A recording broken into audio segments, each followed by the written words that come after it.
Dear students, আজকে আমরা এই ভিডিওতে দেখতে চলেছি ইম্পারেটিভ সেন্টেন্সের ভয়েস চেঞ্জ কী করে করতে হয়। প্রথমেই আমরা দেখব ইম্পারেটিভ সেন্টেন্স কাকে বলে এবং এর কিছু উদাহরণ। নেক্সট দেখব অবজেক্ট রয়েছে এরকম ইম্পারেটিভ সেন্টেন্সের ভয়েস কীভাবে করতে হয়। তারপর অবজেক্ট নেই এমন ইম্পারেটিভ সেন্টেন্সের ভয়েস কীভাবে করা হয়। নেক্সট প্লিজ যুক্ত ইম্পারেটিভ সেন্টেন্সের ভয়েস কীভাবে করা হবে। অ্যাডভাইস বোঝাবে এমন ইম্পারেটিভ সেন্টেন্সের ভয়েস কী করে করতে হয় এবং ডু নট দিয়ে শুরু হবে এরকম ইম্পারেটিভ সেন্টেন্সের ভয়েস কীভাবে করতে হয় দেখব। প্রথমেই দেখছি ইম্পারেটিভ সেন্টেন্স কাকে বলে। এই ধরনের বাক্য ভার্বের রুট ফর্ম যেটা হচ্ছে ভিআর, ডু নট, প্লিজ দিয়ে শুরু হয়। তাহলে ইম্পারেটিভ সেন্টেন্স কি দিয়ে শুরু হয়? ভার্বের রুট ফর্ম ডু নট এবং প্লিজ দিয়ে শুরু হয়। এই ধরনের বাক্য দিয়ে আদেশ, উপদেশ, অনুরোধ বোঝানো হয়। এই ধরনের বাক্যের সাবজেক্ট সর্বদা ইউ হয় এবং এটি অলওয়েজ উহ্য থাকে। দেখো কয়েকটি উদাহরণ, যেমন গো দেয়ার। তাহলে এখানে এই যে দেখো গো দেয়ার, এই গোটা হচ্ছে একটি ভার্বের রুট ফর্ম, গো ভার্বের রুট ফর্ম। রুট ফর্ম কী জিনিস সেটা আমি একটু বাদে বলছি। তারপর দেখো কাম হেয়ার, এখানে কাম হচ্ছে এই সেন্টেন্সটির মধ্যে ভার্ব এবং এটি হচ্ছে ভার্বের রুট ফর্ম। তারপর দেখো প্লিজ দিয়ে শুরু হয়েছে, প্লিজ স্টপ দ্য কার। এখানে ভার্ব যদিও স্টপ, তো প্লিজ দিয়ে শুরু হয়েছে, তাও কিন্তু এটা একটা ইম্পারেটিভ সেন্টেন্স। আবার do not run in the সান, এটাও একটা ইম্পারেটিভ সেন্টেন্স, কারণ এটা ডু নট দিয়ে শুরু হয়েছে।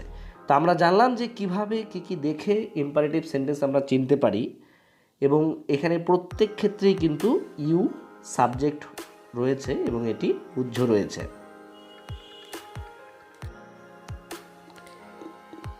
এরপর দেখো আমি বলেছিলাম যে রুট ফর্ম বিষয়টা ঠিক কী, অনেকেরই এই রুট ফর্ম সম্পর্কে ধারণাটা নেই। যেমন ধরো একটি ভার্বের ফর্ম হিসেবে এটা যেমন present form, past form, past participle form. এটা হয়তো সবাই জানে যে গো, প্রেজেন্ট, ওয়েন্ট তার V2 আর এটা হচ্ছে V3।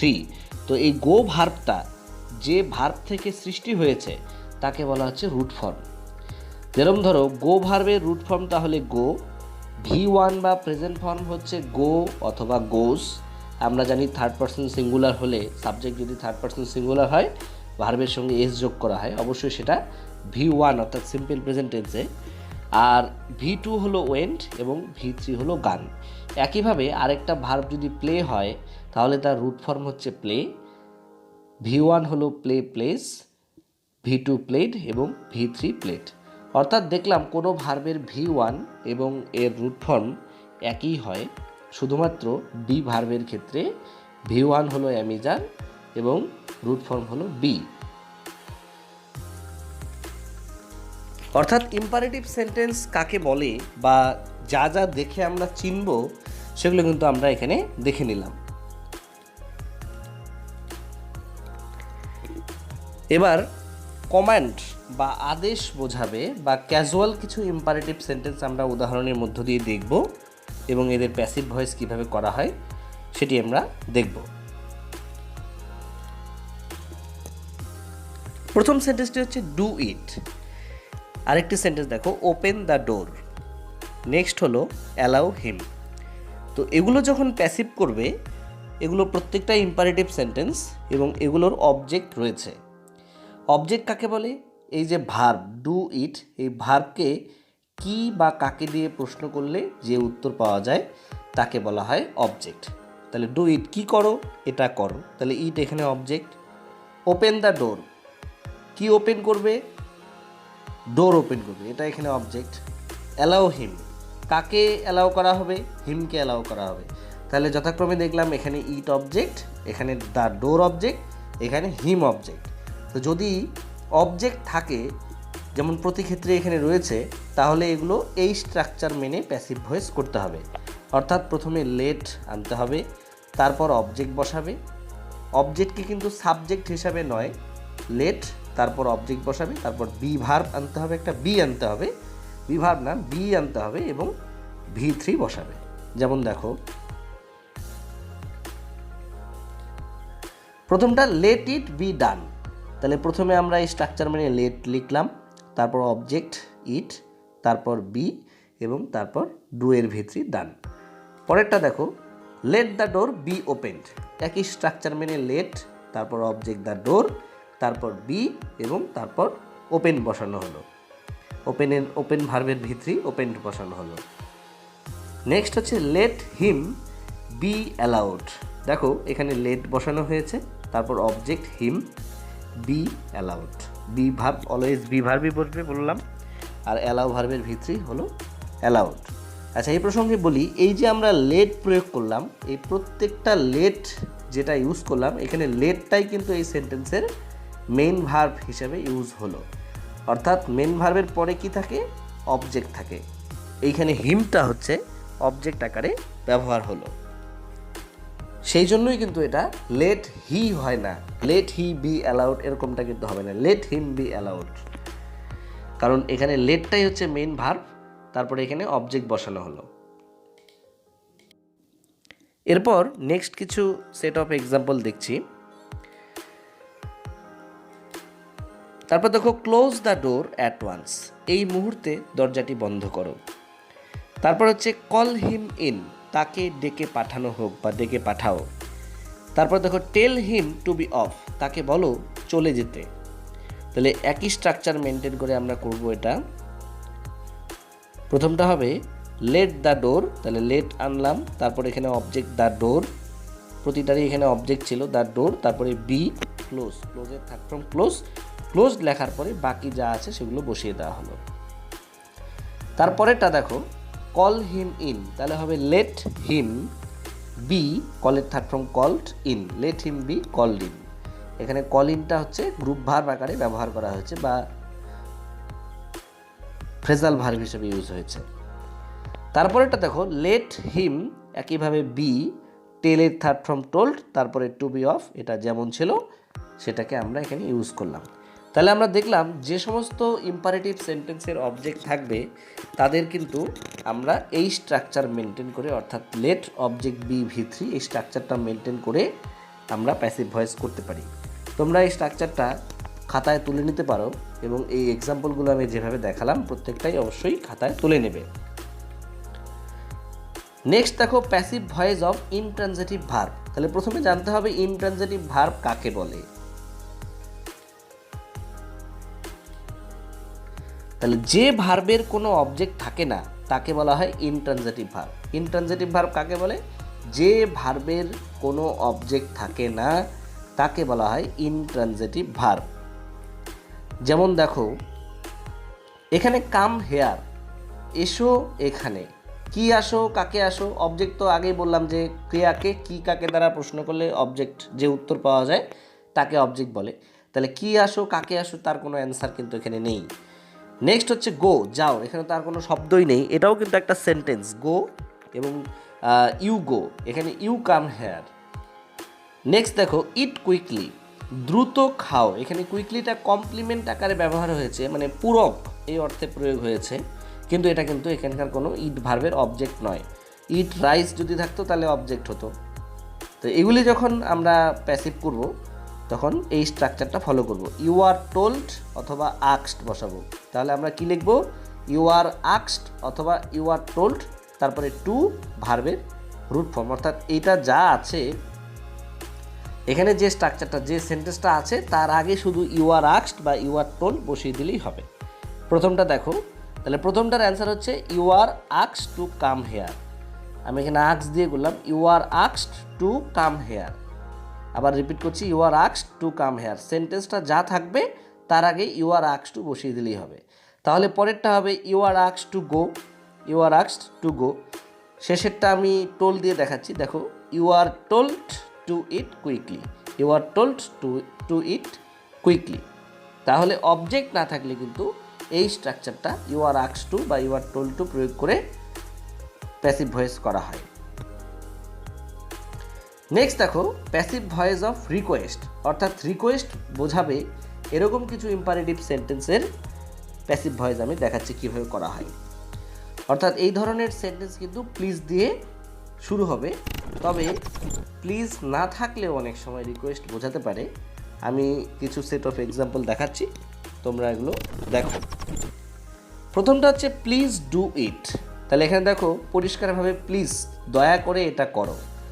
নেক্সট হচ্ছে পার্ডন মি, আমাকে ক্ষমা করো। তাহলে দেখো এখানে কিন্তু প্লিজ নেই, তাও এটা কিন্তু একটা রিকোয়েস্ট অর্থেই প্রয়োগ করলো। নেক্সট হচ্ছে please consider my case. Please থাকলে তো বুঝেই গেলে এটা রিকোয়েস্ট, আর প্লিজ যদি না থাকে তাহলে এই সেন্টেন্সের অর্থটা দেখে বুঝে নিতে হবে। আর সেক্ষেত্রেও যদি কেউ ইউ আর আস্কড টু বা ইউ আর টোল্ড দিয়ে করে, আগে যেভাবে দেখালাম, বা লেট দিয়ে করে, তাও কিন্তু এটা কারেক্ট হবে। তাহলে এটার স্ট্রাকচার হচ্ছে ইউ আর রিকোয়েস্টেড টু। এটা যখন প্যাসিভ করা হবে, প্লিজ মানে রিকোয়েস্ট করা, তাহলে ইউ আর রিকোয়েস্টেড টু, তারপর প্লিজ আর বসাবে না, ডু ইট। তাহলে এটার অ্যান্সারটা কী হবে? You are requested to do it. প্লিজের জায়গায় প্লিজ ছিল বলে এটা রিকোয়েস্টেড নিয়ে আসলাম, তাহলে you are requested to do it.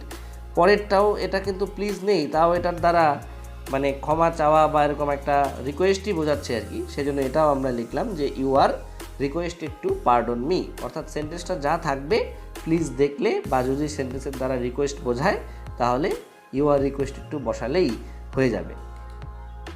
Next দেখো, you are requested to consider my case. আমার কেসটা, আমার দিকটা একটু ভেবে দেখো, এরকম একটা সেন্টেন্স। তাহলে এটাও কিন্তু প্লিজ আছে বলে ইউ আর রিকোয়েস্টেড টু আমরা লিখলাম। তারপর আরও কিছু এক্সাম্পল দেখো। Keep of the grass. তারপরে এক্সাম্পলটা দেখো, কিপ অফ দ্য গ্রাস। এই কিপ অফ দ্য গ্রাস এটা একটা ইডিয়ম বা প্রভাব অর্থে ব্যবহার করা হয়, প্রবাদ আর কি অনেকটা। এটার মানে হচ্ছে কেউকে কোনো কিছু করতে বারণ করা। যেরকম ঘাস থেকে কিপ অফ মানে দূরে থাকা, এখানে ঘাস থেকে দূরে থাকতে এই অর্থে প্রয়োগ করেনি। এটার মানে হলো যে কোনো একটা কাজ থেকে নিজেকে দূরে সরিয়ে রাখা, অর্থাৎ ইভিল কোনো খারাপ কোনো কাজ থেকে নিজেকে দূরে সরিয়ে রাখা। আরেকটা দেখো, প্লিজ হেল্প মি। তো এগুলো যখন আমরা ভয়েস চেঞ্জ করবো, অ্যাজ ইউজুয়াল আমরা আগের স্ট্রাকচারটা ফলো করব, ইউ আর রিকোয়েস্টেড টু, তারপরে যা আছে তাই, কিপ অফ দ্য গ্রাস। তো এটা কিন্তু একটা স্টার্ট দিয়ে মনে রাখতে হবে, এটাও কিন্তু রিকোয়েস্ট করা বোঝায়। আচ্ছা, তারপর এটাও হবে you are requested to help me. You are requested to help me, এখানে প্লিজ হেল্প মি ছিল, প্লিজের জন্য আমরা নিয়ে আসলাম ইউ আর রিকোয়েস্টেড টু। তাহলে আমরা এখান থেকে দেখলাম দুটো এক্সাম্পল, এখান থেকে দেখলাম একটা হচ্ছে আগের এক্সাম্পলটা দেখো, এখানে ছিল পার্ডন মি, যেটা এটা কিন্তু প্লিজ ছাড়া, তারপরে ইউ আর রিকোয়েস্টেড টু দিয়ে করা হলো। এরপরে কিপ অফ দ্য গ্রাস, এটাও কিন্তু আমরা ইউ আর রিকোয়েস্টেড টু দিয়ে করলাম। অর্থাৎ এই দুটো সেন্টেন্সে প্লিজ নেই, তারপরেও এটা প্লিজের মতনই কাজ করছে। তারপর দেখো, প্যাসিভ ভয়েস অফ অ্যাডভাইস। অর্থাৎ আমরা এমন কিছু ইম্পারেটিভ সেন্টেন্স দেখব যে সমস্ত ইম্পারেটিভ সেন্টেন্স দিয়ে উপদেশ দেওয়া বোঝাবে। আচ্ছা, এই প্রসঙ্গে বলি, দেখো প্যাসিভ ভয়েস অফ অ্যাডভাইস, এখানে ADVICE, এটা হচ্ছে অ্যাডভাইস, উপদেশ বোঝাচ্ছে, এটা নাউন আর কি। তো এরকম কিছু লাইন দেখো, ওবে ইয়োর প্যারেন্টস, অর্থাৎ পিতামাতাকে সম্মান করো। কিপ ইয়োর ওয়ার্ডস, তোমার কথার মূল্য দিতে শেখো। তাহলে এগুলিকে যখন আমরা প্যাসিভ করব, এই ধরনের বাক্যকে যখন আমরা প্যাসিভ করব, সেটা আমরা শুড ব্যবহার করে করতে পারি। আর এছাড়াও ইউ আর অ্যাডভাইস টু, যেহেতু এখানে উপদেশ বোঝাচ্ছে এই সমস্ত সেন্টেন্স দ্বারা, তাহলে আগে যেরকম আমরা ইউ আর রিকোয়েস্টেড লিখেছিলাম, ইউ আর টোল্ড লিখেছিলাম, এখানে আমরা ঠিক ইউ আর অ্যাডভাইস টু, তারপর সেন্টেন্স যা আছে তাই বসিয়ে দিলে এটাও কিন্তু হয়ে যাবে। যে কোনো দুইভাবেই আমরা করতে পারি। আচ্ছা, এই প্রসঙ্গে বলি, দেখো এখানে অ্যাডভাইস স্পেলিং, যেহেতু এটা নাউন, আমি আগেই বললাম এটা ADVICE, এটা হলো নাউন। আবার যখন আমরা এটা প্যাসিভ করব, তখন ADVIACD কিন্তু প্রয়োগ করতে হবে। এটা ভার্ব, কারণ আমরা আর এর পরে ভার্বের থার্ড ফর্ম প্রয়োগ করছি। তাহলে আমি শুড দিয়ে দেখাচ্ছি। তাহলে ইউ আর অ্যাডভাইসড, আচ্ছা অ্যাডভাইস দিয়ে আগে দেখো, you are advised to obey your parents. এখানে অ্যাডভাইস দিয়ে করলে এটা সহজে করা যায়। ইউ আর অ্যাডভাইসড, স্পেলিংটা আবার বলছি ADVIACD, two obey your parents. অর্থাৎ আমরা আগে যেভাবে ইউ আর রিকোয়েস্টেড লিখেছিলাম, এটা ঠিক সেরকমভাবেই করা হলো। তারপরে কিপ ইউর ওয়ার্ডস, তাহলে এটা লিখবে, এটা আমরা শুড দিয়ে দেখাচ্ছি। ইউর প্যারেন্টস মানে অবজেক্টটাকে সামনে আনলা, your parents should be obeyed, should দিয়ে বি আনতে হবে, মডাল ভার্ব আনলে বি আনতে হয়। Your parents should be obeyed, obeyed third form obeyed. এই স্ট্রাকচারটাও ফলো করতে পারো, এটাও ফলো করতে পারো। তারপরেরটা আমরা দুভাবেই দেখব, you are advise to keep your words, আরেকভাবে আমরা করব শুড দিয়ে, your words should be kept. এই যে ইওর ওয়ার্ডস এখানে object, your words should be kept. আচ্ছা, যদি এমন কোনো লাইন যেটা উপদেশ দেওয়া বোঝালো কিন্তু সেটা অবজেক্ট আকারে নেই, নর্মালি উপদেশ দিতে গেলে অবজেক্ট তো লাগবেই, যে উপদেশটা দেবে সেটাই অবজেক্ট হবে, সেক্ষেত্রে ইউ আর অ্যাডভাইস দিয়ে করবে। আমি প্রেফার করবো যে ইউ আর অ্যাডভাইসড টু দিয়েই এটার ভয়েস চেঞ্জগুলো করবে। আচ্ছা, তবে নিচেরটাও জেনে রাখতে হবে। তারপরে দেখো আরও কিছু এক্সাম্পল দেখছি। মেনটেন ডিসিপ্লিন, ডিসিপ্লিন মেনটেন করো। তারপর হলো save some money for hard Times, কঠোর সময়ের জন্য কিছু মানি সঞ্চয় করে রাখো।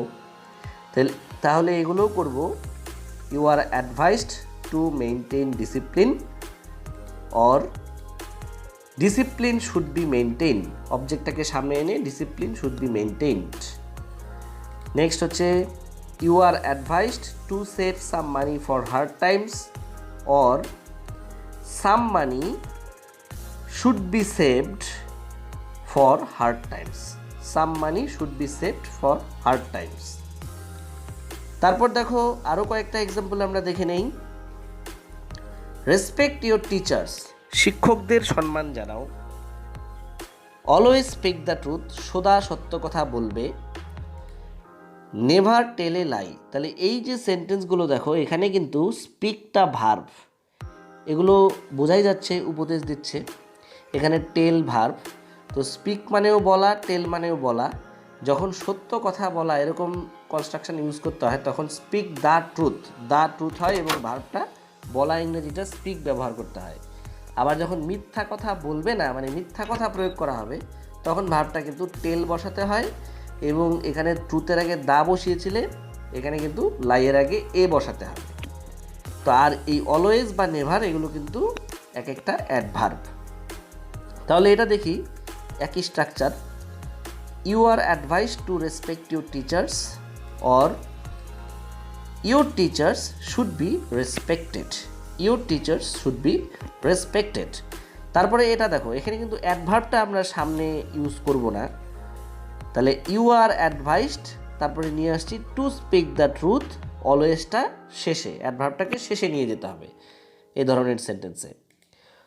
অথবা the truth should be spoken, একই structure, the truth should be spoken, অলওয়েজটা এক্ষেত্রেও শেষে।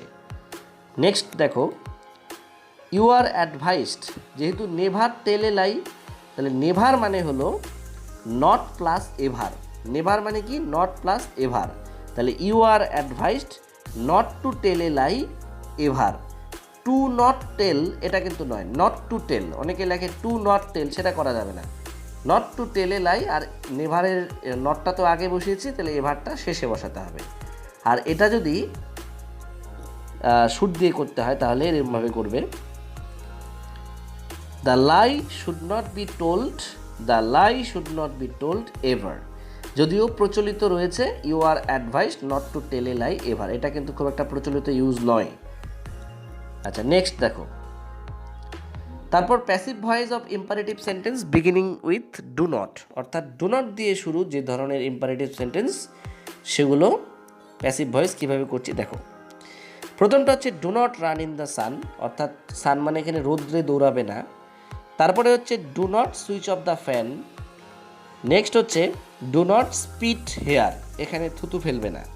তাহলে এগুলো স্ট্রাকচারটা হচ্ছে যখন প্যাসিভ করা হবে তখন ইউ আর ফরবিডেন টু, তারপরে এই সেন্টেন্সটা প্রয়োগ করবে। ফরবিডেন মানে হলো নিষেধ করা, ফরবিড শব্দটার মানে কি নিষেধ করা। ফরবিড হচ্ছে V1 বা রুট ফর্মও বলা যাবে, V1 এটার মানে নিষেধ করা, ফরবেড V2, ফরবিডেন V3।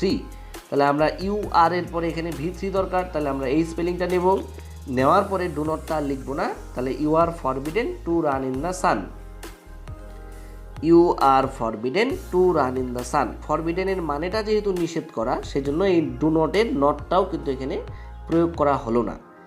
তবে আচ্ছা, এটা দেখো নেক্সট হচ্ছে you are forbidden to switch off the fan. You are forbidden to switch off the fan, একই স্ট্রাকচার, ডোন্ট ছিল মানে ডু নট। তারপর এটা হচ্ছে you are forbidden to speed here, you are forbidden to speed here. এগুলো প্রত্যেকটাকেই কিন্তু দেখো do not run in the sun এটা একটা উপদেশ হিসেবেও ধরে নেওয়া যেতে পারে। সেক্ষেত্রে আমরা এটা করব ইউ আর অ্যাডভাইসড, যদি আমরা ধরলাম এটা উপদেশ বোঝাচ্ছে সেক্ষেত্রে কি করে করব, ইউ আর অ্যাডভাইসড আমরা যেভাবে আগে দেখলাম উপদেশেরগুলো। তারপরে তো ডু নট যেহেতু উপদেশ দেওয়া হলো, ফরবিডেন মানে নিষেধ করা, তাহলে অ্যাডভাইস মানে তো আর নিষেধ করা নয়, তাহলে তোমাকে উপদেশ দেওয়া হচ্ছে, তাহলে লিখতে হবে not to run in the sun. To do not নয়, কিন্তু বারবার বলছি অনেকে লেখে you are advised to do not run in the sun, সেটা কিন্তু কাটা। তাহলে লিখতে হবে you are advised not to run in the sun. একটা হচ্ছে forbidden to run in the sun, আর একটা not to run in the sun. একইভাবে পরেরটা ইউ আর আস্কড, যেহেতু এটা উপদেশ দেওয়া বোঝাচ্ছে না, do not switch off the fan এটা তো কোনো উপদেশ দেয়নি, তাহলে এটা আস্কড ব্যবহার করলাম, you are asked not to switch off the fan. আমরা ফরবিডেন ডু নট দেখা মাত্রই ফরবিডেন দিয়ে করতে পারি এই স্ট্রাকচারটা মেনটেন করে, অথবা অ্যাডভাইসড আস্কড বা আগে যেভাবে শিখলাম সেই প্রসেসগুলো কিন্তু মেনটেন করতে পারি। এটাও উপদেশ দেওয়া বোঝাচ্ছে, তাহলে এটা করবে you are advised not to speed here. প্রত্যেকটাই কিন্তু আমি দুইভাবে করা সম্ভব, দুইভাবেই করে দেখালাম। তারপরে দেখো এমন কিছু ইম্পারেটিভ সেন্টেন্স আমরা পাবো বা হয়তো বিভিন্ন ক্ষেত্রে দেখে থাকবো যেখানে ডু নট ব্যবহার হয়েছে এবং একই সাথে প্লিজ ব্যবহার হয়েছে। যেরকম দেখো please do not smoke here, দয়া করে এখানে ধূমপান করবেন না। আরেকটা সেন্টেন্স দেখো please do not tear paper, দয়া করে কাগজ ছিঁড়বেন না। আরেকটা দেখো please do not speed here, দয়া করে এখানে থুতু ফেলবেন না। এগুলি যখন করব, যদি আমরা ডু নটকে ধরি তাহলে you are forbidden to smoke here, এই প্লিজটার একটা সমার্থক শব্দ কাইন্ডলি আমরা শেষে প্রয়োগ করব। প্লিজটা তো এখানে ইউজ করতে পারলাম না, সেক্ষেত্রে কাইন্ডলিটা লাস্টে প্রয়োগ করব। তাহলে এই ডু নটকে ধরে আমরা এইভাবে করলাম। এটাও ঠিক, you are forbidden to tear paper kindly, প্রত্যেকটাই আমি প্লিজটাকে বাদ দিয়ে ডু নটটাকে ধরে করলাম। নেক্সট হচ্ছে you are forbidden to speed here kindly, যেহেতু এখানে প্লিজ ছিল সেটা আমরা লাস্টে কাইন্ডলিতে কনভার্ট করে অ্যাডভার্বটা শেষে বসালাম। অথবা যদি আমরা প্লিজের স্ট্রাকচার মেনটেন করে করি তাহলে হবে ইউ আর রিকোয়েস্টেড।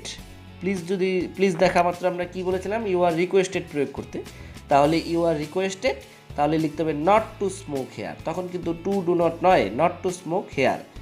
পরেরটা দেখো একইভাবে you are requested not to tear paper, you are requested not to tear paper. এটাও এভাবে যে you are requested not to speed here. তাহলে আমরা ইম্পারেটিভ সেন্টেন্স দিয়ে কিভাবে ইম্পারেটিভ সেন্টেন্সের ভার্সনগুলো কীভাবে করতে হয় আমি প্রত্যেকটা বিভিন্ন ধরনের ইম্পারেটিভ সেন্টেন্সের করে দেখালাম।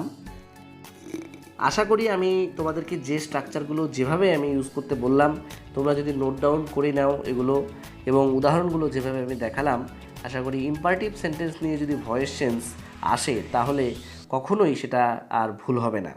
আর অবশ্যই প্র্যাকটিস ব্রিংস পারফেকশন, প্র্যাকটিস যত করবে তত কিন্তু এই নিয়মগুলো একদম মাথায় সেট হয়ে যাবে।